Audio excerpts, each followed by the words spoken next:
Hi, friends. We're so glad you're here. The Big Ideas podcast exists to empower the next generation of entrepreneurs. Join us for unscripted conversations while you're at home with your kids or even just driving them around to activities. We hope these short but powerful messages will give you inspiration and encouragement for your next big ideas. Welcome back to the show, friends. We are so pumped about the topic that I'm here with Owen and Dylan to share with you guys. It's been a couple weeks, we realized that the three of us have been here, just the three of us have been here to share with y'all some topics that are on our hearts and maybe hot topics. This one specifically is pretty timely. Felt pretty strongly about wanting to talk on this subject and just share with you and your children who are listening to this as well. But the topic for this podcast is the truth about tests. And at the time of this recording, we are about a week, maybe 2 weeks out from the state of Georgia's standardized testing. But of course, all throughout this school year, we know that our students, our children are faced with tests and benchmarks and all the things that may or may not give them reasons to be stressed out or put pressure on them. And so we just hope that some of the truths that we're going to share today are not only encouraging, but maybe even break down some of the walls or the strongholds that might be, like I said, putting that pressure or putting that stress on their minds and just helping to kind of change their mind and shift their mindset on what is the purpose of tests and what is not the purpose of tests. And so we are just super excited to share some of these truths. So just diving right in, yes, tests have a purpose. I used to think, we don't need to test. As a homeschooling mom, I have freedoms to make those kinds of decisions. And so maybe for like a year, I was like, we're not going to test. It's fine. We're just going to practice, and we'll know when we've kind of mastered something just from our work. I've kind of changed my mind since then. We're 7 years into homeschooling here, just as some background data context for y'all. But I have learned that there is value in testing. Number one, just the environment and the experience of putting ourselves in a position where we do need to recall information and kind of prove our mastery. But I do think that is not necessarily what all tests are kind of constructed to prove. And so while there is a purpose and it is a way to measure, like I said, those subjects or that topic that our students have been learning about, it gets really hairy. It gets a little maybe even dangerous when those tests start to measure, or when we think that those tests might be measuring our intelligence or even worse, our children's value. I'm sure we could all think of adults, maybe even ourselves, where, we were told in younger school levels, whether it was a test score or even a teacher, hopefully not, but I know that there's cases of that where we were just told, what, you never do well on these tests, so therefore you are, fill in the blank. And nothing gets me more fired up than putting labels on our children, especially negative ones. Positive ones can be honestly just as detrimental too, but I am kind of getting ahead of myself. But really just breaking down, yes, tests have a purpose, but they are not the end all to determine, who our children are, who we are.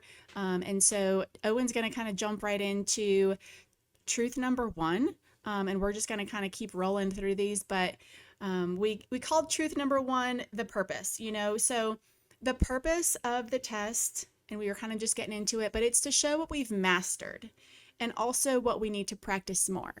So Owen, why don't you tell us a little bit more from your thoughts? What does that truth really mean? Well, it means that your test score doesn't name you as dumb or smart. The test's real purpose is to show you what you've mastered and what you need to work on. Like, when I get an 80% on my test, I'm proud of that, but I know that there are still some things that I need to work on. Yeah, I love, Owen, that you mentioned that. Yeah, for sure. It doesn't name that you are dumb if you got a poor score, but it also, if you got, like, let's say you got 100%, it also doesn't name you as smart. If any of y'all have read the book Mindset by Carol Dweck, she does such a good job, and highly recommend it if you've not read it, but she does such a good job explaining the differences between a growth mindset and a fixed mindset. And just a quick paraphrase, a fixed mindset means that you grew up thinking, well, I'm not good at that. Now that means forever I'm never going to be good at that. I'm fixed. I'm here. That's just who I am. I may as well accept it. And there's no growth. And so, of course, the opposite is the growth mindset. And it means, okay, well, maybe I'm not great at that right now. I'm not strong in that particular area, but it doesn't mean I have to stay that way. And I can find ways to practice and master and get better and really overcome and master more things than I was good at before. And so, yeah, one of the biggest detriments for sure is saying, well, you're dumb, but almost like I was saying at the very beginning, almost as detrimental is saying, oh, you're so smart. You're so smart. You're so smart. It's just an indirect way of putting pressure on our children too. And so when I love that you explain both of those, because yeah, whether it's an 80% or it's a 20% on your test, yes, you've mastered some parts of it, and then there's some parts that you still just need to master, and that is the whole point of the test. So I love that. All right, well, let's roll right into truth number 2. Dylan's going to kind of pick up from here. So truth number 2 is basically that I'm excited to see really what you have learned so far. And it's kind of the same as truth number 1, but it's taken it one step further. So Dill, why don't you hop in and explain a little bit further on truth number 2? This truth means that even if you get a 70%, it's 70% that you did get right. So who cares about like what you did get wrong? It's about what you got right, of course.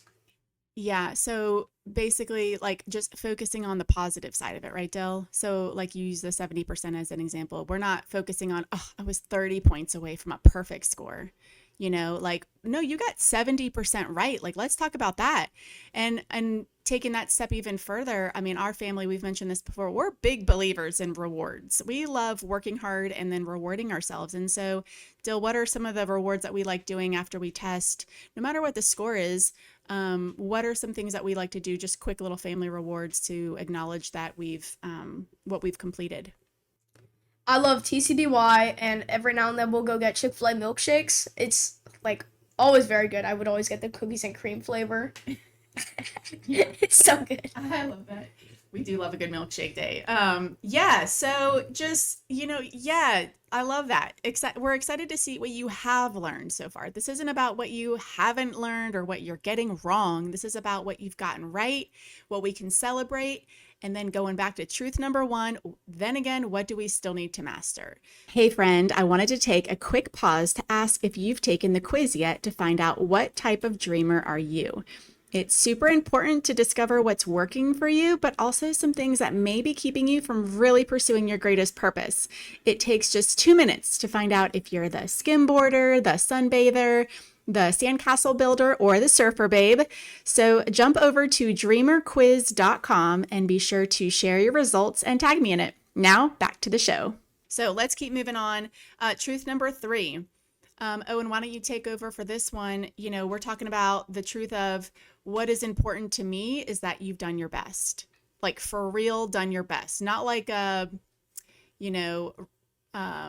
just mail it in. Well, Mom, I tried my best. And deep down, we just all know that you actually didn't really try. You didn't really study. You didn't really prepare. But no, if I know that you've done your best, that's what's important to me. So Owen, what would you say for that truth? Well, when you work hard on studying for the test and, you get like a low score when you're finished with the test, your work that you've studied does not go to waste. You've dedicated yourself to work hard for the test, and nothing is going to waste, and it's also really good character development. Yeah. I love that, Owen. I didn't even really think about that, but you're right. The time you took to study, to discipline yourself, to put time aside, to focus, to review things, that's a lesson all in itself. So I love that. And, I'll add one thing that, excellence is the goal. Excellence in all the things that we do is always the goal, but perfection is not. And I think as parents, it's very important that we teach our children the difference to help them take stress off themselves before they're facing a test, as they're studying. I know as a kid, I used to get so worked up with needing to just stay up late and just wear myself out, feeling I needed to just memorize everything and I just put so much pressure on myself, honestly, I had to get an A, I had to get an A, I had to be perfect, I had to write the perfect paper, I had to have the perfect answer for everything. And my mom did a really great thing, and she told me one thing that literally has stayed with me forever. I think about it all the time, and she told me, you know what, Ash, you can do what you can do. And then you've just got to trust God to do the rest. And I think I said it in a recent podcast too, but as parents, especially, we will get to the end of ourselves. Our children will get to the end of their abilities, their capabilities. There will, inevitably be a question that they'll face, whether it's a test or maybe just a real life face, in their face test at some point, and they will not know what to do. They will not know the answer. They have not been prepared for it. They did not have a chance to study for it. And I can't tell you how much that truth has just served me so well as a child, as a young adult, and as a parent now. When we can just do everything we can do. And again, that does mean purposefully, intentionally, doing everything we can do. It's not a cop out. It's a real dedicated work. And then trusting God to do the rest. And I just can't tell you how much pressure that takes off of me. And it took off of me as a kid. And she would just see me staying up late, working hard and studying. And she'd just be like, go to bed. You need a good night's sleep. Trust God to do what you can't do on the morning of the test. And so like Owen was saying, yes, the study time, the preparation is not wasted. But at the end of the day, our children need to know that their excellence is what we're after, not their perfection. And so I love that one. Let's roll right into truth number 4. I especially love this one. Maybe it's because I've got 5 kids, and they're all very different. I'm sure as y'all would agree with your kids, but they all learn different. They have different personalities, different strengths. And so of course the way they take tests is going to be different. And so truth number 4 is the way you learn is so unique, and this test is just not going to measure that.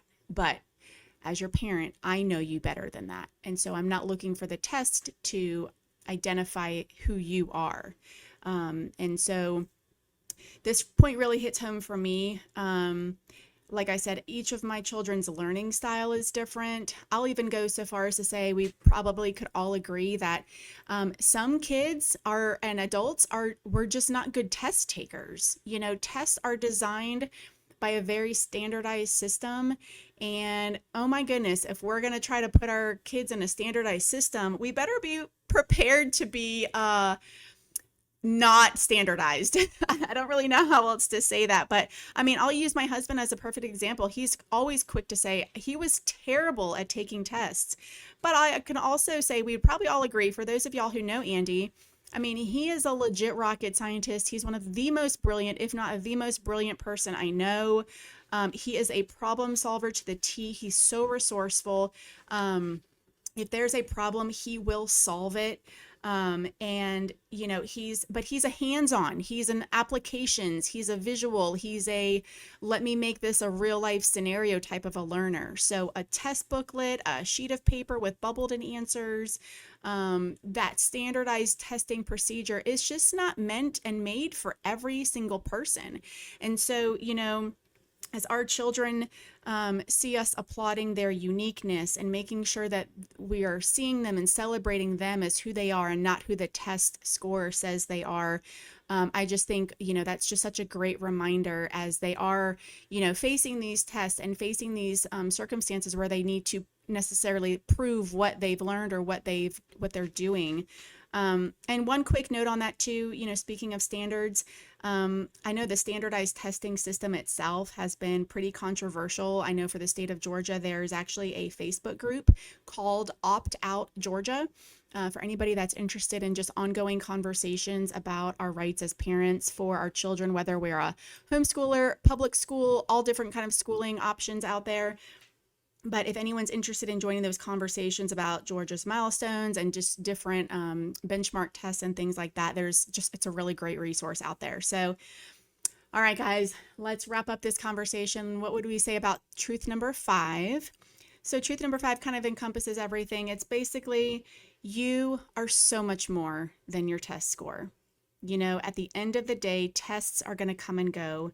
Scoring methods are going to change, but our children's self-image will impact them for life. And how they see themselves and believe in their abilities can either elevate them or limit literally their long-term success. I kind of opened up with, we can all think of maybe somebody or even ourselves who were told or labeled or maybe didn't do so well on some sort of a test or a scoring something or other when we were younger. And it's kind of held us back or kept us stuck in a mindset of like, well, I didn't do well in that, so therefore I can't succeed in that professional field, not try to challenge myself with that because at one time I didn't do well in that situation. And so Owen or Dylan, anything that you guys would like to add on that, maybe from your perspective of knowing that you're just so much more than your test score? What would you guys say to that? Well, do not stress on the test. No matter what, it will not label you because of its percent or score. When I take my tests, I feel energetic, of course, because I get to know what I have mastered and what I still need to work on. Yeah, I love that.